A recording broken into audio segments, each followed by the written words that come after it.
حضور اکرم صلی اللہ علیہ وسلم جب حضرت آمنہ کے ہاں پیدا ہوئے، آپ کے والد حضرت عبداللہ بن عبد المطلب دنیا میں نہیں تھے، تو آپ پیدا ہوئے تب بھی یتیم تھے۔ حضرت عبداللہ بن عبد المطلب کا انتقال ہوا۔ حضرت عبد المطلب کے 10 بیٹے تھے، ان میں سب سے چھوٹے حضرت عبداللہ تھے، اور آپ کا انتقال 18 سال کی عمر میں ہوا ہے۔ زیادہ عمر نہیں تھی، 18 سال کی عمر میں شادی ہوئی اور اپنے بیٹے کی پیدائش سے پہلے آپ دنیا سے رخصت ہو گئے۔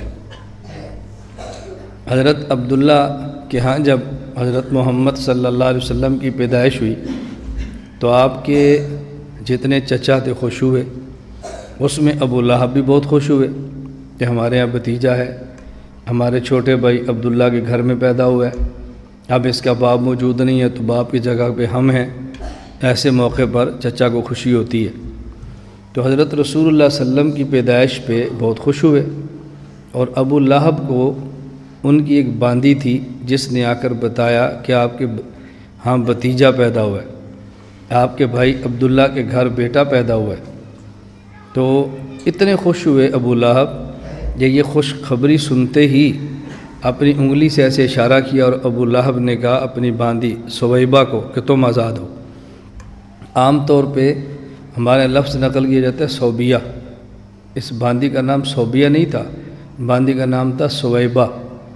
صحیح بخاری میں بھی سویبہ کے لفظ ہے، سویبہ مشہور صوبیہ ہے، تو باندی کا نام سویبہ تھا۔ تو ان انگلی کے اشارے سے ایسے کہا تو آزاد ہے، سویبہ باندی آزاد ہو گئی۔ بعض لوگ اس سے ایک روایت بیان کر کے میلاد النبی منانے پر اور وہاں دیگیں چڑھانے پر، لنگر کھلانے پر دلیل پیش کرتے ہیں، اور دلیل میں صحیح بخاری کی روایت پیش کی جاتی ہے فلما مات ابو لہب، ابو لہب فوت ہو گئے، وَأُرِيَهُ بَعْضُ أَهْلِهِ، تو ان کے رشتہ داروں میں سے بعض نے ابو لہب کو خواب کے اندر دیکھا، بشر حیبۃ، بڑی مکروہ اور گندی حالت میں، یعنی ناپسندیدہ حالت میں دیکھا کہ تکلیف کے اندر ہے۔ تو جس نے خواب میں دیکھا ابو لہب کا رشتہ دار تھا، اس نے پھر ابو لہب سے پوچھا کہ تیرے ساتھ کیا ہوا، تو نے کیا دیکھا ہے، موت کے بعد تیرے ساتھ معاملات کیا ہوئے، ابو لہب سے پوچھا۔ تو ابو لہب نے کہا میں نے اور تو کچھ نہیں دیکھا، یعنی جو کچھ میں نے دیکھا۔ پوچھا کہ ماذا لقیتا، تجھے کن حالات کا سامنا پڑا؟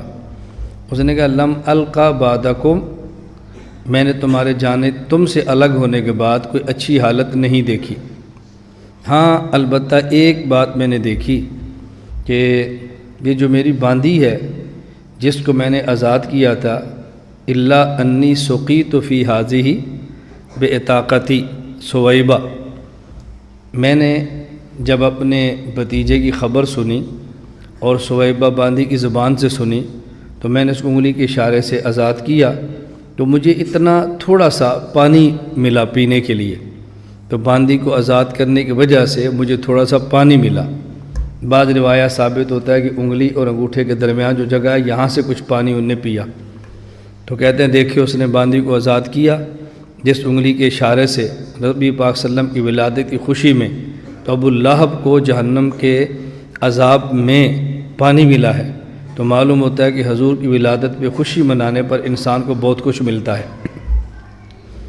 یہ بات اچھی طرح سمجھ لیں کہ خواب دیکھنے والا مسلمان نہیں، کافر ہے، اور جو مرا ہے وہ بھی کافر ہے۔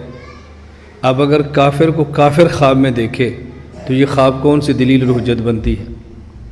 پھر حضرت امام بخاری رحمۃ اللہ علیہ نے یہاں پر خواب کو بطور دلیل پیش نہیں کیا، بلکہ سویبہ باندی کو نبی پاک صلی اللہ علیہ وسلم کی رضائی ماں کے طور پر پیش کیا ہے کہ سویبہ باندی نے حضور کو دودھ پلایا تھا، اور ساتھ ایک خواب بھی پیش کر دیا ہے۔ تو حضرت امام بخاری نے اس خواب کو نبی پاک صلی اللہ علیہ وسلم کی ولادت کے جشن پر بطور دلیل کے پیش نہیں کیا۔ اس دھوکے کے اندر کبھی نہیں آنا۔ اس پر ایک سوال ذہن میں رکھ لیں، آپ کو پتہ ہے میری عادت ہے جو گفتگو کے دوران سوالوں میں اس کو صاف کرتا ہوں۔ وہ سوال کیا ہے کہ یہ جو بات کی جاتی ہے ابو لہب کو اپنی باندی سویبہ آزاد کرنے کی وجہ سے جہنم میں پانی ملا ہے اور پانی پیا ہے۔ اس پر سوال، اگر اس دلیل کو مان لیا جائے تو اس پر ایک سوال ہوگا، وہ کیا؟ قرآن کریم میں ہے کہ کافر دنیا میں جتنے بھی نیک عمل کرتا ہے فَجَعَلْنَاهُ هَبَاءً مَنْثُورًا، اس کی قیامت کے دن کوئی حقیقت نہیں۔ کافر دنیا میں صدقہ دے، زکوٰۃ دے، نماز پڑھے، حج کرے، ان نیک اعمال پر اس کو کچھ بھی اجر نہیں ملے گا، جنت میں کچھ بھی اس کو نہیں ملے گا اس کے بدلے میں۔ کیوں؟ اس لیے کہ کفر کے ہوتے ہوئے نیک اعمال اللہ کے قبول نہیں ہوتے۔ کسی بھی نیک عمل کے قبول ہونے کے لیے پہلی شرط یہ ہے فَمَنْ أَرَادَ الْآخِرَةَ وَسَعَى لَهَا سَعْيَهَا وَهُوَ مُؤْمِنٌ، آدمی کے اندر ایمان ہو تو نیک عمل قبول ہوتا ہے، اگر ایمان نہ ہو تو نیک عمل قبول نہیں ہوتا۔ تو ابو لہب کا کفر پہ مرنا یقینی ہے، قرآن کریم میں ہے تبت یدا ابی لہب وتب، تو جس شخص کا کفر پہ مرنا یقینی ہے، اگر یہ اس کا باندی کو آزاد کرنا نیک عمل ہو بھی تو نیک عمل پر کافر کو کوئی اجر نہیں ملتا۔ اس لیے یہ دلیل بالکل بے بنیاد ہے اور اس کی بنیاد پر اگلے معاملات چلانا ٹھیک نہیں ہے۔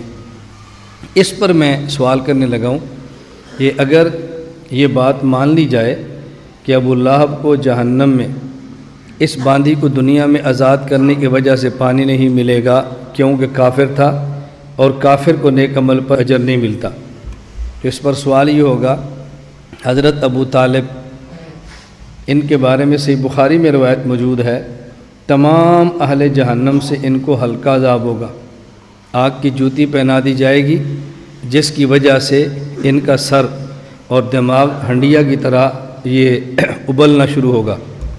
تو اگر نیک عمل کی وجہ سے کافر کو جہنم میں کوئی اجر نہیں ملتا تو پھر حضرت ابو طالب کا سب سے آسان عذاب، یہ عذاب ہلکا کیوں ہوگا؟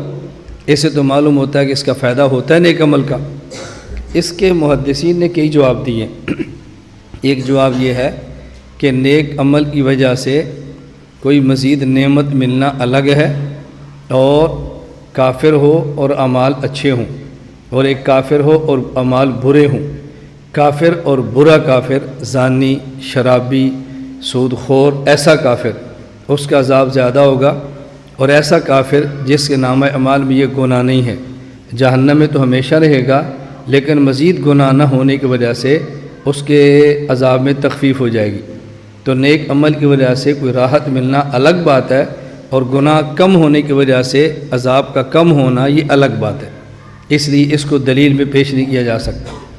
اور بعض محدثین فرماتے ہیں کہ کافر اگر نیک عمل کرے تو اس کی وجہ سے اس کو کوئی نعمت، راحت یہ تو جہنم میں نہیں ملے گی، لیکن ابو طالب کی خصوصیت ہے رسول اللہ صلی اللہ علیہ وسلم سے خاص تعلق کی وجہ سے، اور خصوصیات کا باب یہ شریعت میں چلتا ہے کہ عام قانون الگ ہوتا ہے اور کسی ایک خاص بندے کے لیے خصوصی حکم الگ ہوتا ہے۔